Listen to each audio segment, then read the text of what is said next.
నేను మంజులాని. హలో, ఎప్పుడు ఇస్తావు చెప్పాలి కదా. 40 నెలలు 60 నెలలు ఎవరన్నా ఆగుతారా నాక? మాకేమన్నా అమ్ముకొని కట్టుకునే అంత కూడా లేదు. నువ్వు ఇద్దరి దగ్గర తీసుకొని ఒకరికి ఇచ్చి మీ చెల్లెలకి ఇచ్చేసిన మాకు ₹1 కూడా ఎందుకు ఇవ్వు?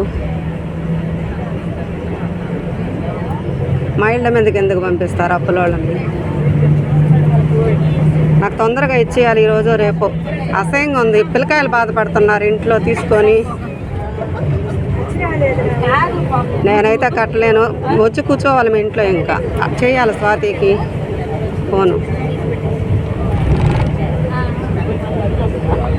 ఇద్దరి దగ్గర తీసుకొని గెలిచేసి ఒకరికి పూర్తిగా ఇచ్చేసి ఒకరికి మొత్తం ఆపేస్తే ఏంది అర్థమా?